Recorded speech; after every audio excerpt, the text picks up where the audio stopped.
Lebih dari 20 orang terluka akibat serangan pesawat nirawak atau drone yang diluncurkan Houthi dari Yaman ke kota Eilat di Israel Selatan.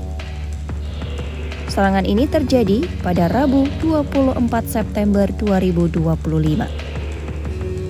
Drone meledak di sebuah kawasan perbelanjaan dekat hotel setelah sistem pertahanan udara Israel gagal menghentikannya.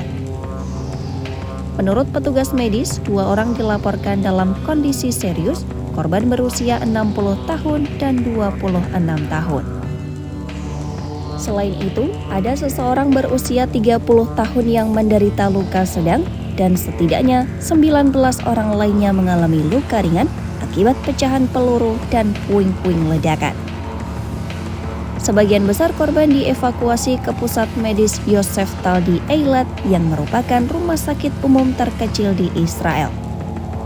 2 helikopter Angkatan Udara Israel diterjunkan untuk membawa korban parah ke pusat medis Soroka di Beersheba yang memiliki fasilitas lebih lengkap untuk penanganan darurat. Rekaman video yang beredar di media sosial menunjukkan munculnya ledakan besar di dekat hotel dan area belanja. Warga sekitar panik dan sirine peringatan sempat berbunyi sebelum ledakan.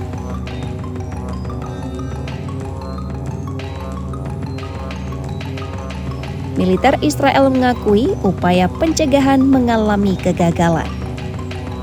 2 rudal pencegat sistem Iron Dome ditembakkan ke arah drone, namun tidak berhasil menghancurkannya. Menurut penyelidikan awal Angkatan Udara Israel, drone baru terdeteksi terlambat dan diduga terbang rendah. Hal ini menyebabkan radar sulit mengunci sasaran dan sistem pertahanan kehilangan momen untuk intersepsi karena drone baru terlihat saat sudah dekat. Alhasil, pasukan pertahanan Israel tidak punya cukup waktu untuk mengerahkan jet tempur atau helikopter pemburu. Kepala Angkatan Udara Israel, Mayor Jenderal Tomer Bar, memberikan pernyataan resmi kepada Wali Kota Eilat Eli Lankri. Ia menyebut pihaknya akan menyelidiki kegagalan intersepsi dan belajar untuk memperbaiki diri. Ia juga mengatakan tidak ada ancaman baru di wilayah tersebut dan tidak ada alasan untuk menghentikan kegiatan normal di kota itu. Meski berupaya menenangkan publik, militer Israel juga menegaskan bahwa pertahanan udara akan diperkuat serta operasi militer ditingkatkan untuk menghentikan sumber serangan, yaitu kelompok Houthi yang didukung Iran di Yaman. Perdana Menteri Israel Benjamin Netanyahu turut menghubungi wali kota Eilat usai serangan. Dalam pernyataannya, Netanyahu menegaskan setiap serangan terhadap kota-kota Israel akan dibalas dengan pukulan keras dan menyakitkan terhadap rezim Houthi. Menteri Pertahanan Israel, Israel Katz juga mengeluarkan ancaman lantang lewat platform X.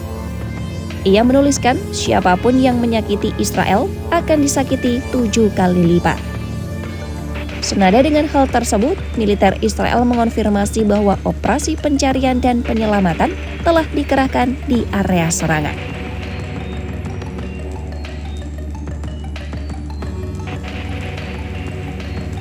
Kelompok Houthi mengaku bertanggung jawab atas serangan ini. Mereka mengeklaim meluncurkan 2 drone ke target Eilat, namun salah satu diduga gagal mencapai sasaran. Mereka juga mengumumkan telah melakukan serangan sebelumnya dengan mengirim beberapa drone ke Eilat dan Beersheba, namun seluruhnya gagal mencapai Israel. Sebelum insiden terbaru ini, Houthi sudah sering melancarkan serangan ke Eilat.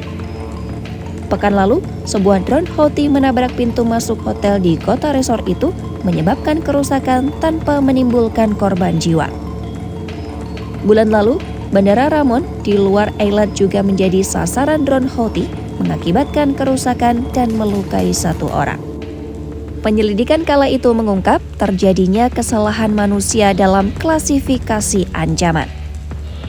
Sejak 18 Maret, ketika IDF melanjutkan operasi militer di jalur Gaza, kelompok Houthi telah menembakkan hampir 90 rudal balistik dan lebih dari 40 drone ke Israel. Meski sebagian besar berhasil dicegat atau jatuh di area terbuka, beberapa berhasil mengenai sasaran dan menyebabkan kerusakan serta korban. Israel merespon dengan serangan udara balasan ke Yaman, termasuk menghantam infrastruktur militer Houthi di pelabuhan Hudaidah, serta serangan di Sanaa yang menyasar elit politik Houthi. Kantor media militer Houthi menegaskan serangan mereka adalah bagian dari operasi militer untuk menunjukkan solidaritas terhadap warga Palestina di Gaza. Sementara itu, pada hari yang sama, sekitar 19 warga Palestina dilaporkan tewas akibat serangan Israel di jalur Gaza. Konflik yang semakin meluas ini menunjukkan bahwa serangan Houthi ke Israel bukan hanya insiden terpisah, tetapi menjadi bagian dari eskalasi yang terhubung dengan konflik regional di Timur Tengah.